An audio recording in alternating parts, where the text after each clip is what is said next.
Hello, bruv. But back with Cruel as the Grave. Sort of formed some amnesia since yesterday, but I believe that Mrs. Berners was in a rage and that she was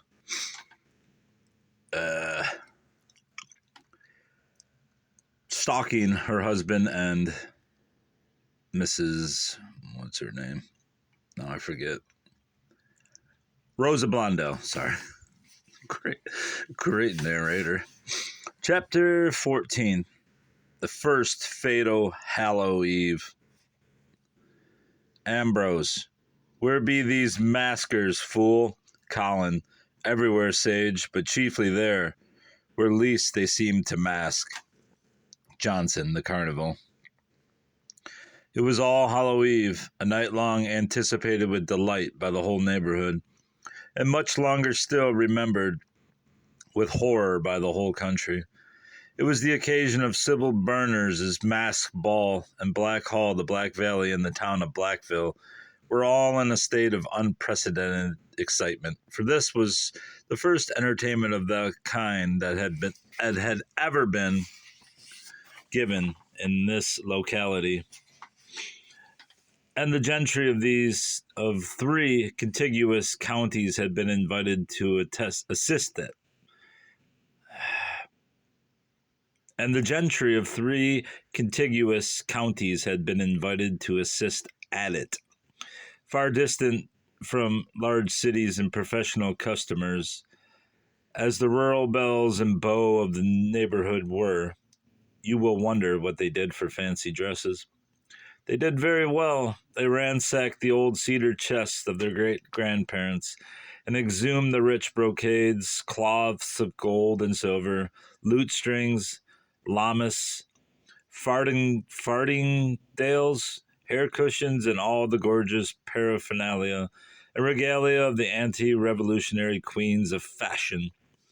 And they referred to old family portraits and to pictures in old plays and novels, and upon the whole they got up their dresses with more fidelity to fact than most costumers do. Some also went to the trouble and expense of a journey to New York to procure outfits, and these were commissioned to buy masks for all their friends and acquaintances who were invited to the ball. These preparations had occupied nearly the whole month of October, and now the eventful day had come, and the whole community was on tiptoe with expectation. First, at Black Hall, all was in readiness, not only for the ball and the supper, but for the accommodation of those lady friends of the hostess who, coming from a great distance, would expect to take a bed there. And all was in readiness at the village hotel at Blackville, where gentlemen, coming from a distance to attend the ball, had engaged rooms in advance. Nevertheless, the landlord of the hotel was in a stew, for there were more people already arrived on horseback and in carriages of every description, from the heavy family coach crammed with young ladies and gentlemen to the one-horse gig with a pair of college chums. And the distracted landlord had neither beds for human beings nor stalls for the horses. But he sent out among his neighbors and tried to get accommodations for man and beast in private houses and stables. "And the coach he be come in, sir, and what be we to do with the passengers?" inquired the head waiter. "Blast the coach! I wish it had tumbled down the devil's descent into the bottomless pit," exclaimed the frantic host, seizing his gray locks with both hands and running away from before the face of his tormentor, and jumping from the frying pan into the fire when he came full upon his daughter Bessie, who stopped him with, "Pop, you must come right into the parlor. There's a gentleman there as come by the coach and says he must have a bed here tonight, no matter how full you may be or how much it may cost." "Impossible, Bessie, clean impossible. Don't drive me stark mad," cried the landlord, jerking at his gray hair. "Well, but, Pop, you must come and tell the gentleman so, or he'll sit there all night," remonstrated the girl. "Blow the fellow to blazes. Where is he? In the parlor, Pop. The landlord trotted into the parlor and gave a little start, for at first sight he thought the gentleman's head was on fire. But a second glance showed him that the gentleman only had the reddest hair he had ever seen in his life, and that the level rays of the setting sun shining through the western window and falling upon this head set this red hair in harmless blaze of light. Recovering from his little shock, he advanced to the gentleman, bowed, and said, "Well, sir, I am the landlord, and I understand you wish to see me." "Yes, I wish to engage a room here tonight." "Very sorry, sir, but it's out of the question. Every room in the house is engaged, even my room and my daughter's room and the servants' room. And not only that, sir, but every sofa is engaged and every rug, so you see it is clean and possible." "Impossible, is it?" inquired the stranger. "Clean impossible, sir, utterly impossible," returned the host. "All right, then it shall be done." "Sir, I say, because it is impossible, it shall be done." "Ah, here is $100, said the stranger, laying down 2 blank notes of $50 each. "I will give you this money if you can induce any of your guests to give up a room for me tonight." "Why, really, sir, I should be delighted to accommodate such a very liberal gentleman, but you must decide at once." "Now or never," said the stranger firmly, for he saw the game was now in his own hands. "Well, yes, sir, I will find you a room. The 2 young college gents who took a room between them may be induced to give it up." "Must give it up, you mean," amended the stranger. "Well, yes, sir, just as you say, sir, and I must have it in 15 minutes, yes, sir, and supper served there in half an hour, yes, sir, and your company at supper, as I want to have a little talk with you." "All right, sir. And now you can go on and see about the room." "Just so, sir," said the landlord, gathering up the two $50 bills that had bought him body and soul, and then bowing himself out of the room. "Money makes the mare go, and the horse too, and I wonder what he'll think when he finds out his bank bills are not worth the paper they are printed on," mused the stranger as he paced thoughtfully up and down the room. Fortunately for the landlord's speculation, bad as it ultimately proved, the 2 collegians who had engaged his best front bedroom had not yet arrived to take possession of it. Therefore, the business of turning it over to a more profitable party was the more immediately predictable. All the landlord had to do was to see that a fire was kindled in the fireplace, and the table was set for supper. Then he returned to the parlor to conduct in person such a wealthy and munificent patron to his apartment. "Ah, this is cozy," said the stranger, sinking into an armchair and spreading his hands over the blazing fire, whose beams were caught and reflected by his red hair, until it shone like a rival conflagration. "Glad you like your quarters, sir," said the landlord, putting hand upon the pocket that contained the purse with the 2 $50 bills to see that they were safe. "Ah, here comes the supper. Now, landlord, I want you to join me, that we may have that little chat I spoke of," said the stranger, wheeling his armchair around to the table, while the waiter arranged the dishes and stared at the flaming red head of the guest. "What name might I have the honor of entering on my book, sir, if you please?" inquired the host, as he obligingly took his seat opposite his guest. "What name might you have the honor of entering on your books?" repeated the stranger, helping himself to a huge slice of ham. "Well, you might have the honor of entering quite a variety of names on your books, as I dare say you do. But for the sake of brevity, which is the soul of wit, you may put down Smith, John Smith of New York City. Common name, landlord? And from a big city. Can't help that. Fault of my forefathers and godfathers. Whenever I have to sign a check, the bankers make me write myself down as John Smith of John. Can't do any better than that. If it were to avert a financial crisis, all my ancestors have been John Smiths from the days of William Rufus, when his chief armorer, John, surnamed the Smiter for his lusty blows, founded the family. So you may set me down as John Smith of John, New York City. And now send the waiter away and fall to and tell me some of your neighborhood news." Nothing but the consciousness of the possession of those 2 big bills would have given the landlord courage to have left his business below stairs to take care of itself, even for the half hour to which he mentally resolved to limit his interview with the stranger. However, He dismissed the waiter with some extra charges and then placed himself at the service of his guests, and even took the initiative of the tete-a-tete by asking, "You are quite a stranger in this neighborhood, sir." "Quite. Traveling on business or for pleasure?" "Pleasure. A delightful season, this, to travel in air. To travel in, sir. Neither too warm nor too cold. And the country never looks so rich and beautiful as in its autumn foliage." "True," answered the stranger briefly, and then he added, "I didn't ask you to come here to catechize me, my good friend, but to submit to be catechized yourself, and to amuse me with the gossip of the neighborhood."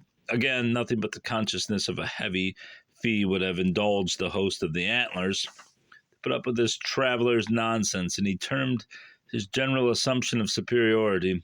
"What would you like to hear about then, sir?" growled the landlord. "First, what important families have you in this part of the country?" "Well, sir, the most principalest is the Berners of Black Hall, which have returned from their bridal tour about a month ago, and taken up their abode there in the old ancestral home." "The Berners! Who are they?" inquired the traveler, carelessly trifling with the wing of a pheasant.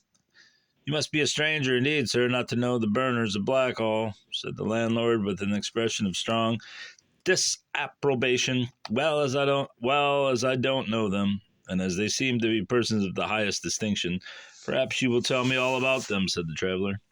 And the landlord not unwillingly gave the guest the full history of the Berners of Black Hall, down to the marriage of the last heiress, at which the bridegroom took the name of the bride's family. And then he described the situation of the hall and the way in which it might be reached, and ended by saying, "And if you think of making any stay in this neighborhood, sir, and will send your card to Mr. and Mrs. Berners, they will be sure to call on you and show you every attention in their power, sir, invite you to their house, introduce you to the neighbors, make parties for you, and make you generally welcome among us. They are very hospitable, then." "Hospitable? Why, sir, even when they were on their bridal tour, they fell in with a lovely lady in distress. And what did they do but pay her bills at the hotel, and fetch her and her child and her servant, all bags and baggage, home with themselves to stay at Black Hall as long as ever she likes." "Indeed, that was a very unusual stretch of hospitality." "And this lady is still with them?" inquired the stranger. "Obviously her husband. "She is that, sir, although the word do go around that it would be well if she was to go away." "Ah, why so?" "Well, sir, but Lord, it is all servants' gossip, and there may be nothing in it, but they do say that the master of the house is too fond of the visitor, and likewise she of him, and that this do make the mistress of the house very unhappy." "Ah!" exclaimed the stranger in a half-suppressed voice. "They do say, sir, that whenever the mistress turns her back, they two, the master and the guest, do go on like any pair of sweethearts, which is a great scandal if it's true." "Aha!" muttered the stranger, clenching and grinding his teeth. "However, sir, if the master is in love with the visitor and the mistress is made unhappy thereby, that is no reason why they should put off their masked ball and disappoint the whole community. I suppose they think so. They have not done so, but they have their ball this evening, just as if they were the happiest household in the country." "Oh, a masked ball have they this evening? And what sort of an affair is it to be?" "Well, sir, the ball is to be like other balls, I believe, only that the guests are to appear in fancy dresses or in loose gowns called dominoes, and to wear false faces until supper time, when they unmask and reveal themselves to each other."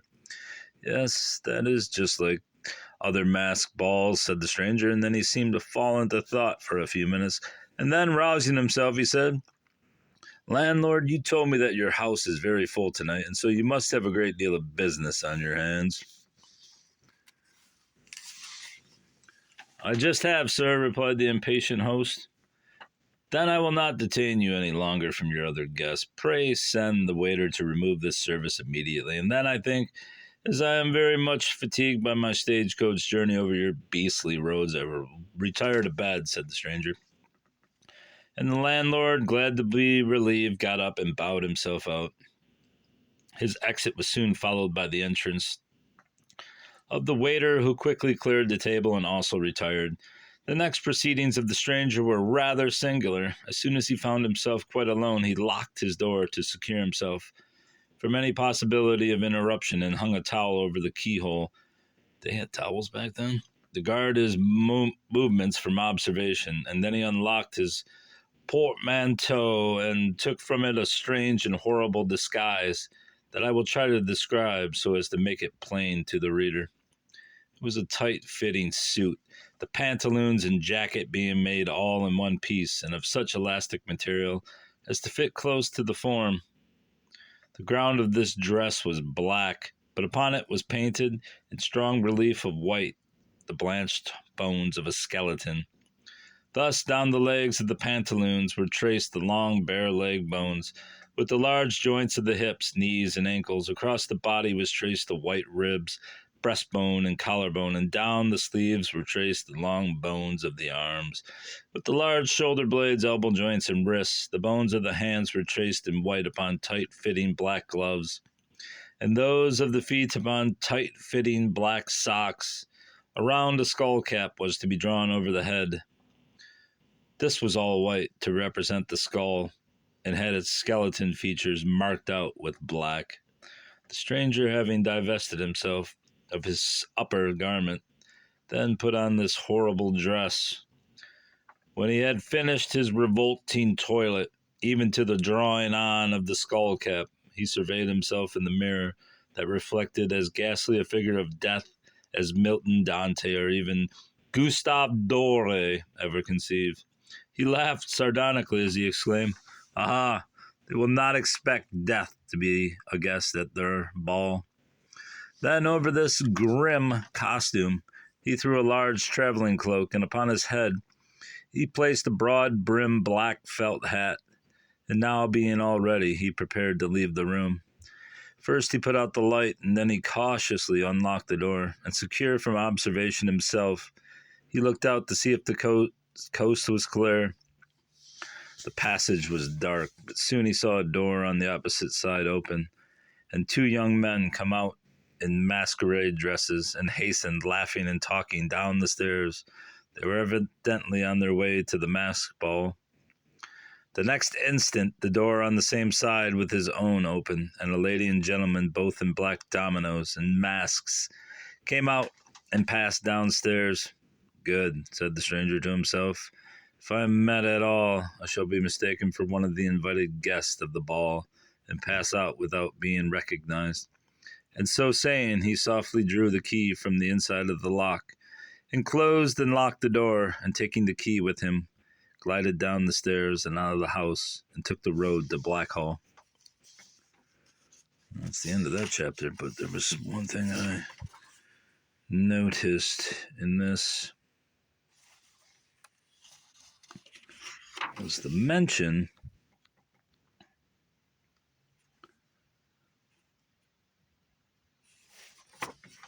of the burners taking